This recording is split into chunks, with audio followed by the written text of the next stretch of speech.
आप पूरे लगन के साथ मैट्रिक की परीक्षा की तैयारी करते हैं कि आपका एक भी प्रश्न मिस नहीं हो और आप 1 नंबर का भी प्रश्न आप एग्जाम में जाए तो छोड़ करके नहीं आए।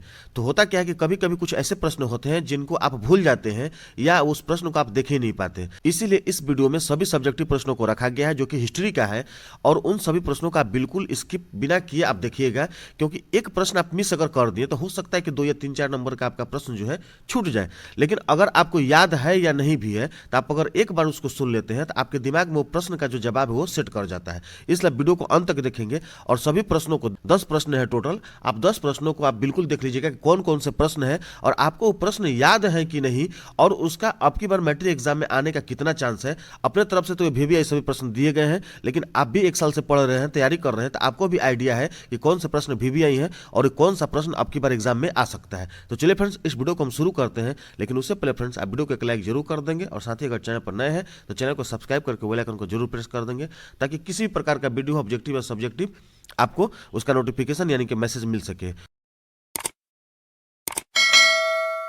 सवाल नंबर 1 है, अक्टूबर क्रांति क्या है? इसका जवाब होगा कि 7 नवंबर 1917 ईस्वी में बोल्शेविकों ने पेट्रोग्राद के रेलवे स्टेशन, बैंक, डाकघर, टेलीफोन केंद्र, कचहरी तथा अन्य सरकारी भवनों पर अधिकार कर लिया। करेंस्की भाग गया और शासन की बागडोर बोल्शेविकों के हाथ में आ गई, जिसका अध्यक्ष लेनिन को बनाया गया। इसी क्रांति को बोल्शेविक क्रांति या नवंबर की क्रांति कहते हैं। इसे अक्टूबर की क्रांति भी कहा जाता है, क्योंकि पुराने कैलेंडर के अनुसार यह 25 अक्टूबर 1917 ईस्वी को हुई थी या यह घटना थी। चलिए सवाल नंबर हम 2 देखते हैं। सवाल नंबर 2 है कि खूनी रविवार क्या है, और ये बोर्ड मॉडल भी है, और सवाल नंबर 1 और सवाल नंबर 2 दोनों VVI है। इस बात को आप याद रखेंगे, इसलिए अच्छे से सुन करके आप इसको दिमाग में बैठा लीजिएगा। इसका जवाब होगा कि 1905 ईस्वी के रूस जापान युद्ध में रूस एशिया के एक छोटे से देश जापान से पराजित हो गया। पराजय के अपमान के कारण जनता ने क्रांति कर दी। 9 जनवरी 1905 ईस्वी में एक लोगों का समूह प्रदर्शन करते हुए सेंट पीटर्सबर्ग स्थित महल की ओर जा रहा था। जार की सेना ने इन निहत्थे जो थे यानी कि बिना हथियार के थे, उन पर गोलियां बरसाई, जिसमें हजारों लोग मारे गए। यह घटना रविवार के दिन हुई, अतः इसे खूनी रविवार के नाम से जाना जाता है। कॉन्सेप्ट क्लियर है? चलिए अब हम सवाल नंबर 3 देखते हैं। और हाँ फ्रेंड्स, ऑब्जेक्टिव क्लास आप लोगों को रात 7 बजे से प्रतिदिन चल रहा है लाइव क्लास, जिसमें आप सभी विषयों की तैयारी ऑब्जेक्टिव का प्रैक्टिस कर सकते हैं। इसलिए आप शाम को 7 बजे लाइव क्लास में जरूर जुड़ें। चलिए हम इस वीडियो को शुरू करते हैं।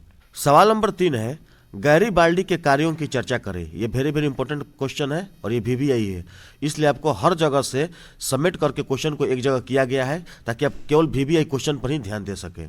इसका जवाब होगा कि इतिहास गैरीबाल्डी को इटली के एकीकरण के क्रम में दक्षिणी इटली के रियासतों का एकीकरण करने हेतु याद करता है। प्रारंभ में वह मेजिनी के विचारों का समर्थक था, किंतु बाद में काउर से प्रभावित हो संवैधानिक राजतंत्र का पक्षधर बन गया। गैरीबाल्डी पेशे से नाविक था। ये ऑब्जेक्टिव में भी आता, याद रखिएगा आप कि गैरीबाल्डी पेशे से क्या था, तो गैरीबाल्डी पेशे से नाविक था। उसने कर्मचारियों तथा स्वयंसेवकों की सशस्त्र सेना का गठन कर इटली के प्रांत सिसिली तथा नेपल्स पर आक्रमण कर विजय प्राप्त की। गैरीबाल्डी ने यहाँ विक्टर इमैनुअल के प्रतिनिधि के रूप में सत्ता संभाली। तत्पश्चात यानी कि इसके बाद गैरीबाल्डी विक्टर इमैनुअल से मिला और दक्षिणी इटली के जीते गए संपूर्ण क्षेत्र एवं संपत्ति उसे सौंप दी। गैरीबाल्डी ने विक्टर इमैनुअल द्वारा दक्षिण क्षेत्र के शासक बनने के निमंत्रण को ठुकरा दिया और कृषि कार्य करना स्वीकार किया। क्लियर है? चलिए सवाल नंबर 4 देखते हैं। सवाल नंबर 4 है, मेजिनी कौन था? इसका जवाब होगा कि मेजिनी इटली में राष्ट्रवादियों के गुप्त दल कार्बोनरी का सदस्य था। यह प्रश्न भी VVI है, इसको याद रखिएगा आप। वह सेनापति होने के साथ साथ गणतांत्रिक विचारों का समर्थक साहित्यकार भी था। 1830 ईस्वी में नागरिक आंदोलनों द्वारा मेजिनी ने उत्तरी और मध्य इटली में एकीकृत गणराज्य स्थापित करने का प्रयास किया। इसमें असफल रहने पर उसे इटली से पलायन करना पड़ा। 1848 ईस्वी में मेटरनिख के पराजय के बाद मेजिनी ने पुनः इटली आकर इटली के एकीकरण का प्रयास किया। इस बार भी वह असफल रहा और उसे पलायन करना पड़ा। क्लियर है? चलिए सवाल नंबर 5 देखते हैं। सवाल नंबर 5 है कि जेनेवा समझौता कब और किनके बीच हुआ, और हुआ आंदोलन की चर्चा करें। सवाल नंबर 6। ये दोनों प्रश्न VVI है, ठीक है, आप दोनों को याद कर लेंगे। अगर याद है तो कोई बात नहीं। सवाल नंबर 5 है कि जेनेवा समझौता कब और किनके बीच हुआ। इसका जवाब होगा जेनेवा समझौता मई 1954 ईस्वी में हिंद चीन समस्या पर वार्ता हेतु बुलाए गए सम्मेलन में हुआ। इसमें वियतनाम को दो हिस्सों में बांट दिया गया, लाओस तथा कंबोडिया में वैध राजतंत्र को स्वीकार कर संसदीय शासन प्रणाली को अपनाया गया। क्लियर है। सवाल नंबर 6 देखते हैं। हुआ आंदोलन की चर्चा करें। इसका जवाब होगा कि जेनेवा समझौते के बाद दक्षिण वियतनाम में गृह कलह की स्थिति बन गई। इसमें एक धार्मिक वर्ग हुआ द्वारा चलाए जा रहे आंदोलन की मुख्य भूमिका थी। हुआ आंदोलन के काफी आक्रामक हो जाने पर न्यो दिनह दियम ने बड़ी क्रूरतापूर्वक इसे दबा दिया। क्लियर है। सवाल नंबर 7 देखते हैं। सवाल नंबर 7 है रॉलेट एक्ट से आप क्या समझते हैं। यह प्रश्न 2011 के कंपार्टमेंटल और बोर्ड मॉडल भी है और मेरे तरफ से भी प्रश्न जो है VBI है, इसको आप याद रखेंगे। इसका जवाब होगा कि रॉलेट एक्ट न्यायाधीश सिडनी रॉलेट की अध्यक्षता वाली एक समिति द्वारा निर्मित क्रांतिकारी विरोधी एवं अराजकतापूर्ण अधिनियम था। समिति की अनुशंसा पर क्रांतिकारी एवं अराजकता अधिनियम को 21 मार्च 1919 को केंद्रीय विधान परिषद में पारित किया गया।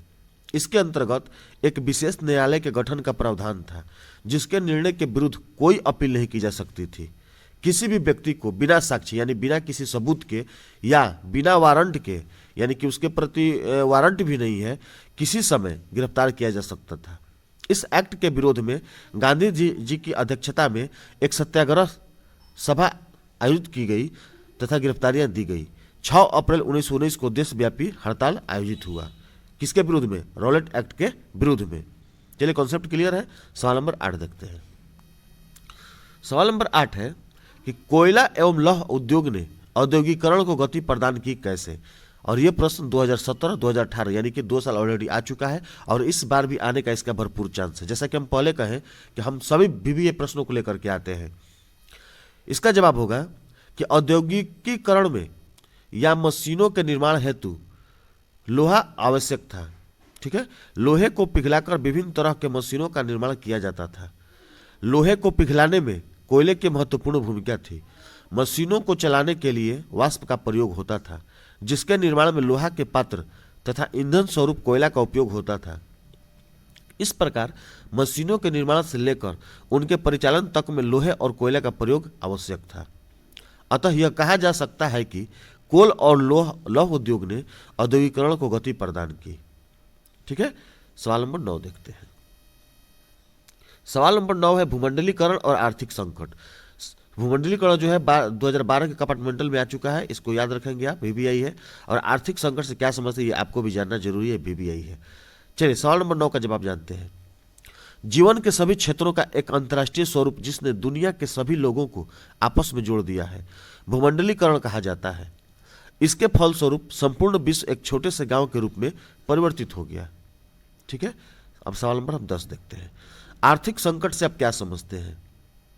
इसका जवाब होगा कि अर्थतंत्र में आने वाली वैसी स्थिति जब उसके तीनों आधार कृषि, उद्योग तथा व्यापार का विकास अवरुद्ध हो जाए यानी कि रुक जाए, जिससे लाखों लोग बेरोजगार हो जाए, बैंकों और कंपनियों का दिवाला निकल जाए तथा वस्तु मुद्रा और दोनों की बाजार में कोई कीमत न रह जाए, आर्थिक संकट कहलाती है।